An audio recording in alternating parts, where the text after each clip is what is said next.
Kita lanjut bahas BTTH Kaisar Api episode 49.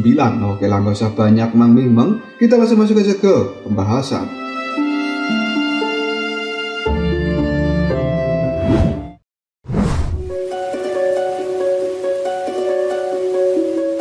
Setelah Xiao Yan memberikan tamparan pada Mugu, orang itu terlempar cukup jauh yang kemudian memuntahkan darah lalu pingsan. Orang-orang yang melihatnya pun benar-benar cukup terkejut. Mereka secara spontan mengatakan, bagaimana mungkin ini terjadi? Salah satu anak buah dari Mugu, yaitu si pendek, sambil melihat penuh dengan ketakutan karena Xiao Yan, dirinya kali ini mengatakan, sebenarnya kau. Xiao Yan hanya melihat pada orang tersebut, lalu dia mengatakan dengan cukup santai, kau tidak perlu khawatir, Mugu belum mati, tenang saja. Kali ini seluruh alun-alun langsung berubah menjadi cukup sunyi. Awalnya mereka benar-benar meremehkan kekuatan dari Xiao Yan, dan setelah ditunjukkan, pada akhirnya mereka semuanya hanya bisa terdiam. Metode yang digunakan oleh Xiao Yan benar-benar kejam, dan kali ini tidak ada satupun orang di alun-alun besar ini yang berani memprovokasi Xiao Yan lagi. Orang tua yang berada di atas loteng hanya tersenyum ketika menyaksikan hal seperti ini, yang kemudian dia mengatakan, kekuatan jiwa bocah itu sangat menakutkan. Sementara Susu King, raut wajahnya juga tampak terkejut. Lalu dirinya berkata, bagaimana mungkin Xiao Yan ternyata sekuat ini? Wan Xia sambil memandangi Xiao Yan, dirinya pun bergumam, raja pemula ini sangat luar biasa. Namun kita tidak perlu khawatir, akan ada hari di mana kita semuanya akan bisa bersaing dengan Xiao Yan. Song Cheng juga berbicara secara perlahan. Meskipun kekuatan dari raja pemula Xiao Yan ini hanya berada di puncak bintang 3 Dodi, namun kekuatan tempur yang sebenarnya tidak bisa kita remehkan, dan itu sangatlah kuat. Song Cheng kemudian melihat ke arah Yi Tian sambil berkata, kakak Yi Tian, bagaimana penilaianmu tentang Xiao Yan ini? Yi Tian ragu-ragu sejenak. Lalu dia mengatakan, sulit untukku mengatakannya. Kau tahu, bahkan diriku tidak akan bisa dengan mudah mengalahkan mage seperti itu. Tapi mendengar hal seperti ini, Song Cheng buru-buru bertanya, tapi apa? Yi Tian hanya menjawabnya, tapi Xiao Yan itu sangatlah kuat. Kemungkinan aku juga bukan tandingannya. Kekuatan jiwa dari Xiao Yan setidaknya lebih kuat daripada kita semuanya yang hadir di dalam tempat ini. Mendengar ucapan dari Yi Tian membuat Li Xin cukup kaget, yang kemudian dia mengatakan, bagaimana bisa Yi Tian? Kekuatan jiwamu telah berada di tahap D, namun kau mengatakan bahwa sebenarnya kekuatan jiwa dari Xiao Yan lebih kuat daripada dirimu. Li Xin adalah orang yang tahu betul tentang kekuatan jiwa dari Yi Tian. Namun orang itu masih mengatakan bahwa sebenarnya kekuatan jiwa milik Xiao Yan jauh lebih kuat jika dibandingkan dengan semua orang yang berada di dalam tempat ini. Yi Tian hanya menggelengkan kepalanya sambil berkata, bagaimanapun juga kekuatan adalah kekuatan. Tidak perlu diragukan tentang kekuatan Xiao Yan kali ini. Jika kalian semuanya tidak puas, maka berlatihlah dengan keras dan coba kalahkan Xiao Yan di masa depan nanti. Ucapan dari Yi Tian membuat semuanya hanya bisa menganggukkan kepalanya. Hal ini termasuk Song Cheng dan juga Li Xin. Selanjutnya, Lu Woming mengatakan, sekarang tampaknya gelar raja baru memang pantas untuk Xiao Yan, dan langkah selanjutnya kita semuanya akan menunggu tentang pengumuman kapan dilaksanakan kompetisi uji coba. Setelah melihat alun-alun ini menjadi sunyi, Xiao Yan pun dengan tenang kembali ke sisi dari Yueru dan juga Mufeng. Melihat hal seperti ini, Yueru hanya bisa tersenyum dan dia tidak banyak berkomentar. Sementara Mufeng buru-buru mengatakan, Xiao Yan, aku benar-benar tidak tahu bahwa sebenarnya dirimu yang akan menjadi raja baru kali ini. Xiao Yan hanya tertawa lalu menanggapi kata-kata dari Mufeng. Aku sebenarnya juga tidak menyangka bahwa sebenarnya kau merupakan salah satu dari bakat kelas 5. Apalagi posisimu berada di nomor ketiga. Kau sebenarnya juga telah mengejutkan diriku. Alasan kenapa Xiao Yan bisa mengalahkan mage dengan sangat mudah, padahal orang itu telah menggunakan perlindungan Dogi dari tahap awal bintang 4 Dodi, yaitu Xiao Yan telah menggunakan kekuatan jiwanya yang luar biasa. Dan hal seperti ini telah digabungkan dengan gelombang sonik kemarahan surgawi musim semi kuning. Hal ini membuat mage pusing dan dia kehilangan konsentrasi. Dalam sekejap, pertahanan Dogi miliknya langsung melemah, dan itu telah dimanfaatkan oleh Xiao Yan dengan cukup baik untuk memberikan pukulan dengan telapak tangannya yang sudah dibungkus menggunakan api surgawi. Dalam sekejap, pertahanan Dogi itu pun hancur, dan serangan telapak tangan Soyen langsung memberikan tamparan yang keras terhadap Mage. Serangan fatal itu benar-benar membuat Mage langsung terjatuh pingsan, dan orang kuat seperti Yitian mengetahui bahwa sebenarnya serangan dari Soyen tidak dilakukan dengan kekuatan penuh. Dia masih memiliki rasa kasihan terhadap Mage. Jika tidak, maka orang itu pasti sudah terbunuh oleh serangan telapak tangan Soyen sebelumnya. Tetua yang berada di atas loteng kali ini kembali mengatakan, selanjutnya aku akan memberikan pengumuman tentang aturan dari kompetisi uji coba atau ujian yang akan kita lakukan saat ini. Ujian kali ini dilaksanakan berdasarkan sistem poin, dan kalian semuanya sudah menerima token masing-masing di tangan kalian, bukan? Lihatlah, ada nomor pada token itu yang mewakili nilai serta data milik kalian. Dalam ujian ini, siapa yang bisa mendapatkan skor paling banyak adalah pemenangnya.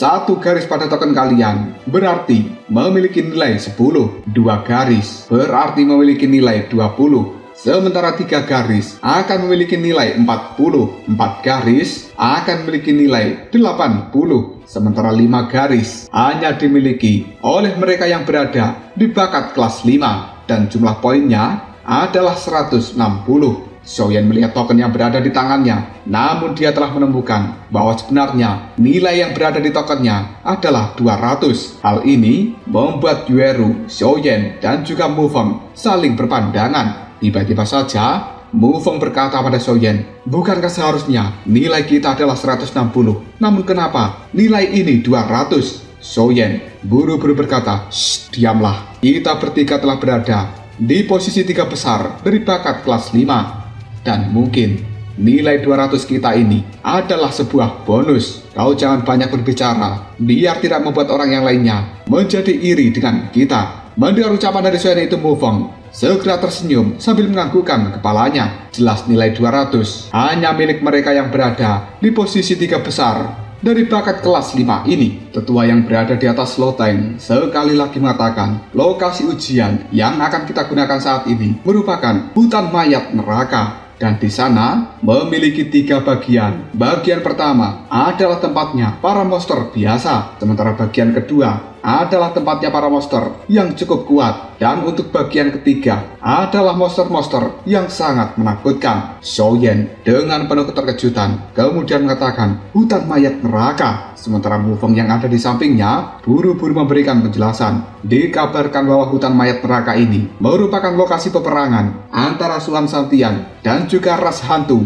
di masa lalu. Seluruh tempat itu dipenuhi dengan angin dan juga mendung. Di sana kabarnya juga ada monster serta hantu yang tidak ada habisnya. Jadi tempat itu diberi nama sebagai hutan mayat neraka. Raut wajah Soyen dalam sekejap berubah menjadi cukup suram ketika dia mendengarkan penjelasan dari Mufeng. Tampaknya tempat itu memang cukup berbahaya. Tetua yang berada di atas loteng kembali mengatakan pada semua orang, ada monster yang cukup kuat dan juga tidak terhitung jumlahnya. Mereka telah tersembunyi di dalam hutan mayat neraka ini, dan itu merupakan salah satu tempat di mana 9 iblis dan juga monster berkumpul di Suan Santian kita. Hutan mayat neraka berada di peringkat ke-8 dari tempat yang cukup mengerikan di dalam Suan Santian. Selain itu, tempat ini juga cukup misterius. Ada banyak misteri yang tidak terhitung jumlahnya. Kali ini, kalian tidak akan pernah bisa bepergian seorang diri dan harus membentuk sebuah tim. Di dalam satu tim ini terdiri dari 3 orang, dan kalian akan berada di dalam hutan mayat neraka selama 1 bulan. Aku harap setelah ujian ini selesai, kalian semuanya bisa membuat beberapa kemajuan dan juga dapat bergabung dengan banyak sekte yang berada di Suan Santian untuk mempelajari seni bertarung yang lebih maju. Pada saat yang sama, ujian ini juga hal yang sangat berbahaya. Jadi kalian semuanya harus berhati-hati. Semoga kalian bisa kembali dengan selamat dan tidak terjadi apapun pada semuanya. Jumlah poin yang akan kalian dapatkan, hal itu tergantung seberapa banyak kalian telah mengalahkan monster di dalam sana serta mengumpulkan bahan obat yang cukup langka. Adapun cara lain untuk bisa meningkatkan poin di token masing-masing adalah kalian harus saling bertarung satu sama lain. Tapi bagi orang yang tidak memiliki kekuatan, namun masih memiliki cara pertarungan seperti ini,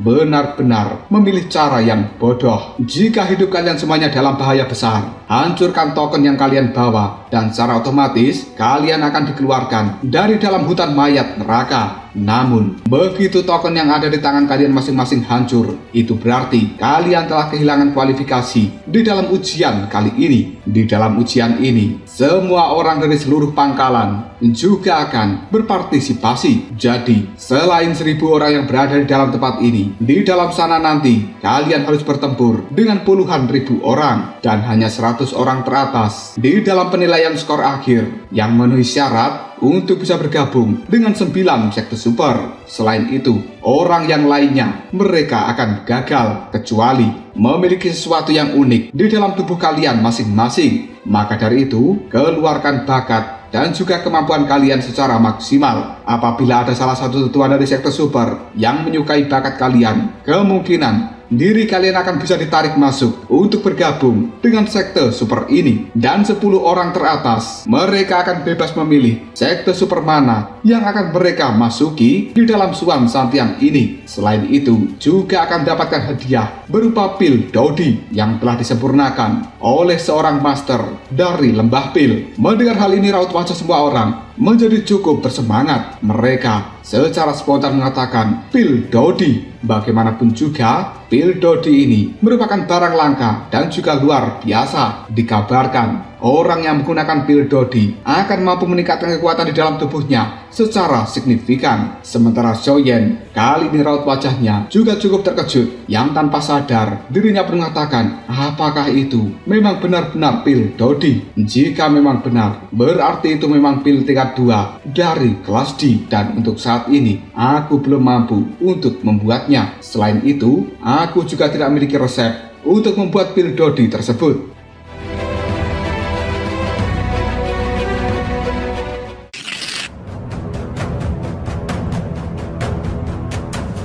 Pria tua yang berada di atas loteng telah sekali lagi tersenyum. Kemudian dia berkata pada semua orang, selain itu, bagi orang yang bisa menjadi juara dan menduduki peringkat pertama di dalam ujian kali ini, tidak peduli sekte mana, dia akan bergabung. Namun dia akan memiliki kualifikasi untuk bisa berendam di kolam kerajaan keluarga dari kerajaan Xuanling. Raut wajah banyak orang sekali lagi dikejutkan dengan hal ini. Sementara Mufeng buru-buru menjelaskan pada Xiaoyan, dikatakan alasan kenapa keluarga kerajaan Xuanling bisa memiliki orang-orang yang sangat kuat dan menjadi penguasa di benua Xuanling ini adalah karena kolam kekaisaran. Dan tempat itu dikabarkan cukup aneh. Bagaimanapun juga, kolam ini telah berada di bawah perlindungan dari kerajaan Xuanling, dan sesuatu seperti ini dianggap sebagai tempat yang langka. Namun satu hal yang pasti, kolam Dodi yang berada di kerajaan Xuanling memiliki efek yang luar biasa. Karena itu, mampu meningkatkan kecepatan kultivasi seseorang secara signifikan. Aku hanya pernah mendengar tentang hal ini, namun untuk kenyataannya, aku tidak tahu apakah itu benar atau tidak. Sementara Raja Naga masih dalam cincin milik Xiaoyan, tiba-tiba saja bergumam, kolam kekaisaran. Aku benar-benar merindukannya. Pertemuan pertama dengan Yan Yu berada di kolam kekaisaran saat itu.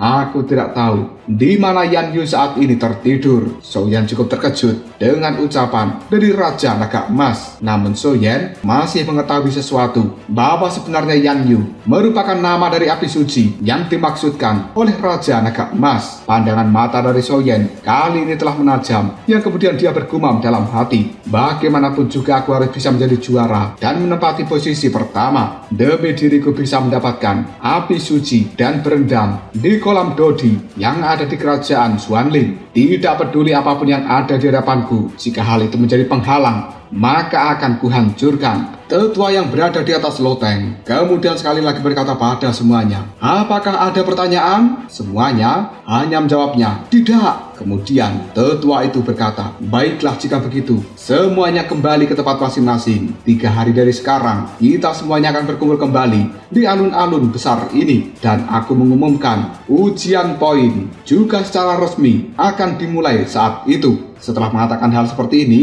orang tua tersebut dalam sekejap saja langsung menghilang. Dan semua orang sekarang juga telah membubarkan diri masing-masing untuk kembali ke kamar mereka. Bagaimanapun juga, mereka akan menunggu selama 3 hari sebelum benar-benar dimulai ujian poin di dalam hutan mayat neraka. Wan Xia kemudian berkata pada 5 orang yang berada di sampingnya, "Mari kita pergi. Sudah tidak ada yang bisa dilakukan lagi di dalam tempat ini." Dia segera berdiri, yang kemudian menghilang dari alun-alun. Sementara Song Cheng juga langsung mengatakan pada beberapa orang, "Kalau begitu, kita juga harus pergi." Dan akhirnya, satu persatu mereka pun menghilang dari alun-alun besar. Pandangan mata dari Mu Feng terlihat cukup antusias, yang kemudian dia melihat pada Xiaoyan serta Yueru sambil berkata, "Xiaoyan, apa yang dikatakan oleh tetua itu tentang membentuk satu tim yang berisi 3 orang, kenapa tidak kita bertiga saja membentuk tim ini? 3 posisi teratas ketika membentuk sebuah tim akan cukup mengejutkan bagi semua orang."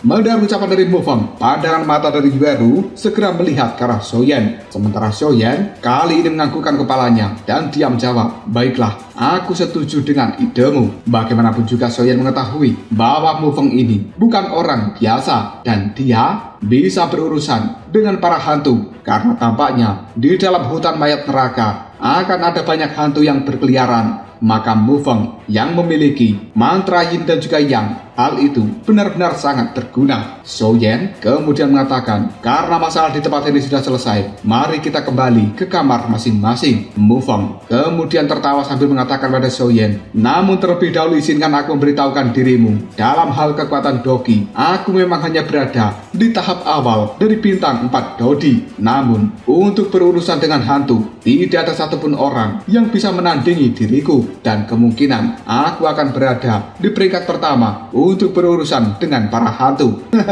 Xiaoyan hanya mengerutkan alisnya ketika dia mendengarkan ucapan dari Mu Feng, dan Xiaoyan tidak meragukan kemampuan dari bocah ini. Hal tersebut hanya membuat Xiaoyan menggelengkan kepalanya. Kemudian dia berkata, "Sudahlah, mari kita kembali dulu, dan 3 hari kemudian kita akan bertemu kembali di alun-alun besar." Mu Feng dan juga Yueru menganggukkan kepalanya. Pada akhirnya, mereka bertiga pun meninggalkan alun-alun besar untuk menuju ke kamar masing-masing. Cerita kemudian berpindah pada sebuah rumah kayu. Di dalam tempat itu telah ada Hong Ye yang duduk dengan tenang. Tidak lama kemudian, salah satu anak buahnya segera masuk lalu mengatakan, "Pimpinan sekte, aku ingin melaporkan sesuatu padamu." Hong Ye memandangi pria berjubah hitam yang ada di hadapannya. Kemudian dia berkata, "Katakan, laporan apa yang ingin kau sampaikan?" Orang berjubah hitam itu kemudian mengatakan, "Mereka orang-orang teratas dari Xuan Santian sebenarnya tidak membatalkan ujian ini, dan mereka akan tetap melakukannya sesuai dengan jadwal, yaitu 3 hari dari sekarang."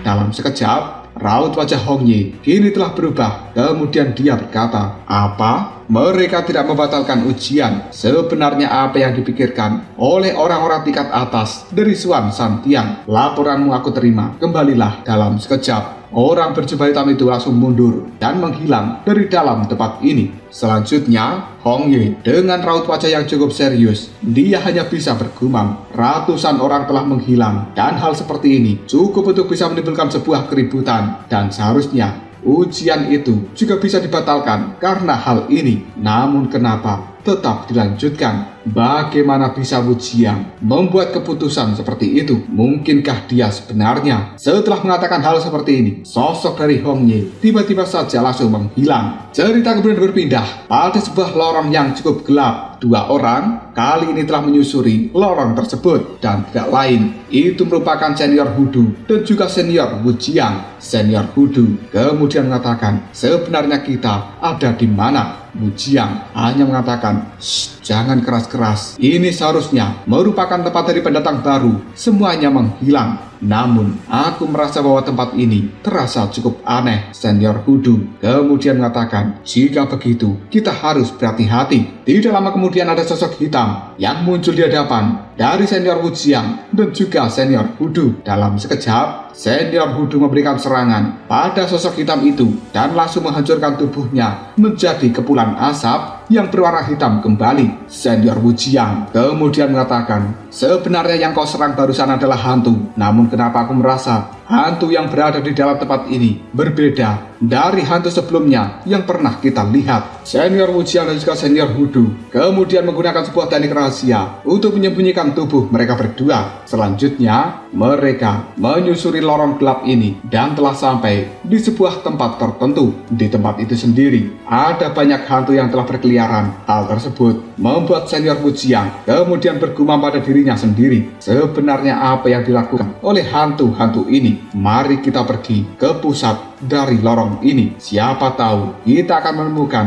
seluruh jawaban yang sedang kita cari. Setelah berjalan beberapa saat di dalam lorong hitam, akhirnya senior Hudu dan juga senior Wujiang telah sampai di sebuah ruangan yang cukup terang. Di tempat itu ada kolam dingin yang di sampingnya ada dua orang dan tidak lain merupakan hantu dingin dan juga Johan Yokuan. Kali ini Yokuan telah menyerap energi hitam dari dalam kolam dingin untuk dimasukkan ke dalam tubuhnya. Hal seperti itu telah membuat kekuatan di dalam tubuh Johan atau Yokuan ini secara perlahan meningkat. Senior Hudu kemudian mengatakan, sial, sebenarnya mereka merupakan hantu yang kuat. Senior Wujiang lalu berbisik, jangan keras-keras, jika tidak mungkin kita akan ketahuan oleh mereka. Hantu dingin yang berada di samping dari Yokuan kali ini hanya bisa tertawa sambil mengatakan, sudah aku katakan sebelumnya bahwa gurumu tidak akan pernah memperlakukan dirimu dengan buruk. Peningkatan kekuatanmu saat ini merupakan hadiah kecil dari gurumu karena kau telah mengorbankan 96 manusia. Johan atau Yokuan hanya bisa mendengus dingin sambil mengatakan, sebenarnya itu tidak cukup. Yang aku butuhkan adalah 100 manusia demi bisa membuka segel yang berada di kolam dingin ini. Tapi 4 orang lainnya mereka telah kabur. Mendengarkan obrolan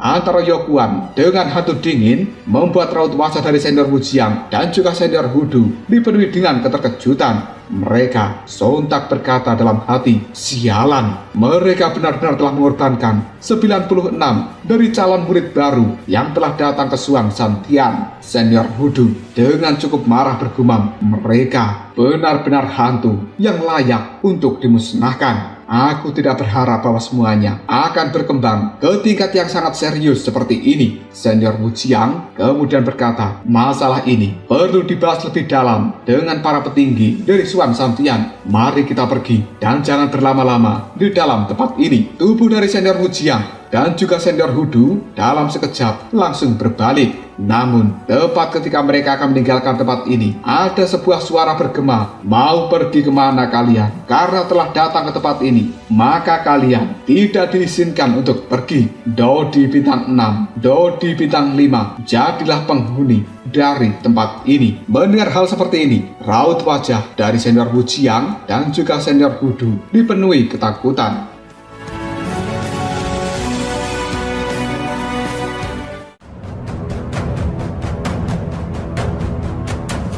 Lalu apakah yang akan terjadi selanjutnya? Sebenarnya, siapa yang telah mengatakan hal tersebut yang membuat senior Hudu dan juga senior Wujiang ketakutan? Jika kalian penasaran, tunggu aja jawabannya di next video. Ngobrol sob.